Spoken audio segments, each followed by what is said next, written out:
So because of the length of college football's off season, I think it gives all fan bases a lot of time to build up hope. And that's great. Let's get psyched up for the season.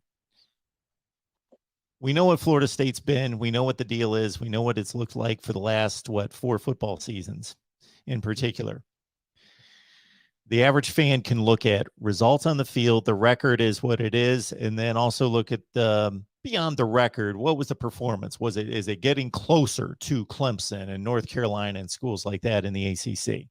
And we see mixed results, not just scoreboard results, but performance on the field results. Was it better last year? The last 8 games, I would say, was not considerably better, but decidedly we could see it.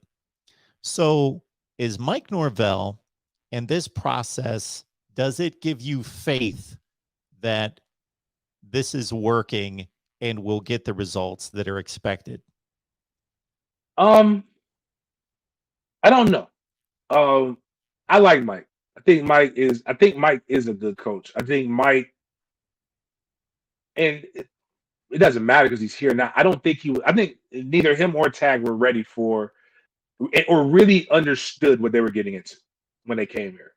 And sometimes you don't know what the car drives like until you get it. And but I will say, he's made mistakes. And I think I will admit he doesn't make the same mistake twice though. And unfortunately though, it's with the ever-changing landscape that he's had to deal with, it's made things a little bit more difficult. And I also think our fan base is kind of to what you were hinting at. It's just everybody talks about league politics out of sports, and it's never been out of sports. It's always been there. But I think what we see is, we had people. Tag should have been fired. I get it. I don't think you fire anybody within 3 years, which is why I've never called for Mike Norvell's head either. But I think people were so ready to jump on that for whatever reason they were. But they know at the end of the day, we didn't handle it from a business perspective of what's normal in college sports. We fired a guy really in 18 months. You didn't give him there's no way you can know. You can project, but you don't know. And then and I've heard an AD say this before, if you fire a coach early, all you do is set yourself up to fire the next coach early. And I think if we keep doing this, we'll see ourselves in the same position that Florida's been in and that Miami's been in. The difference between Florida though and the SEC is they have money and they have the ability to spend to get themselves back out. So what Mike needs outside of some luck in recruiting is to have like some stability really there to know that he's going to be there. But he also needs to get these guys really on the same page. Because when we look at the last 2 seasons, there's no reason we went 3-6 in the COVID year. Now I'll give you some of the losses. I'm not really stressing that. We should have been 6-3 that year. Like the team, and then last year we should have won 8 games. The benefit that he does have, we can talk about the talent on the roster. I'll give you that. Our schedule is a lot easier though. The ACC is down. The fact that we should have beat Clemson, it speaks volumes of itself. And it should be disappointing. And I think if Mike doesn't win 8 games this year, he should feel a lot more heat. And I think he's capable of doing it. I just think we need to stop all of the talking and the defending it and just see it. Because when I look at this schedule, it's not very hard. But last year's schedule, there's no. And I think some of the things that also hindered him was playing musical chairs at the most important position that you have. My high school coach said it like this: you got to dance with the lady you bring, no matter how she looks.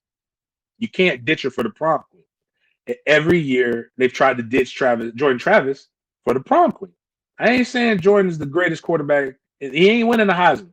He's just the best quarterback in your room. And you try to bring in Mackenzie Milton, who is honorable. And if it would have worked, they would have made a Disney movie about it because of how bad the injury was. But you could clearly see in those practices, and people thought I just didn't like him. It's just the kid wasn't ready. He couldn't plant his foot. He couldn't do these things. And if he was the Mackenzie Milton of 2017, he wouldn't be at Florida State. He would stay at UCM. He'd be in the draft. So he left and he came here. But if we would have kept Jordan Travis in there, you were a 7-win team. You don't lose to Jacksonville State. There's no excuse to lose to Jacksonville State. The only game that they just truly got their ass whooped in last year was Wake Forest. And Wake Forest, that was one of the better teams. But even that's unacceptable. But if you kind of come in and you can make those games where you like that you lost in one score, you can somehow change that. You'll see recruiting get better. You'll see more hype. You'll see more of the NIL collectives get more money, boosters will flow. But is it Mike Norvell? Is it not? I think we probably I personally still to this day don't think Mike Norvell was the first choice. But I think he ended up becoming the choice. Because you don't make the moves that Florida State made to hire a guy from a G5 school and allow him to finish out his year. And I think but that was a mistake for having an AD with no experience in hiring was a mistake. That's the other reason why I'm like, you don't make that move until you have a permanent president and a permanent athletic director. You let them make that decision. But I think what Mike offered as the athletic director, and I think he'll get the support, he'll get every opportunity to win. But boy, he sure got that rope that was long is getting shorter and shorter right now. So and as an alumni, I don't care who's the head coach. My job is I will support them, but I will not be biased. I will be critical. But Mike Norvell has whatever support he needs from me. He'll get it. But like I said, I don't need him to evaluate wins and losses. That it stinks right now, not being any good. But hopefully they'll turn it around. Big game, James Coleman. Great conversation. I always learn a ton. Appreciate you. All right, man. Thank you. Anytime. Well, anytime I can get my sound to work. Absolutely. That helps. Got to hear from you. All right, James.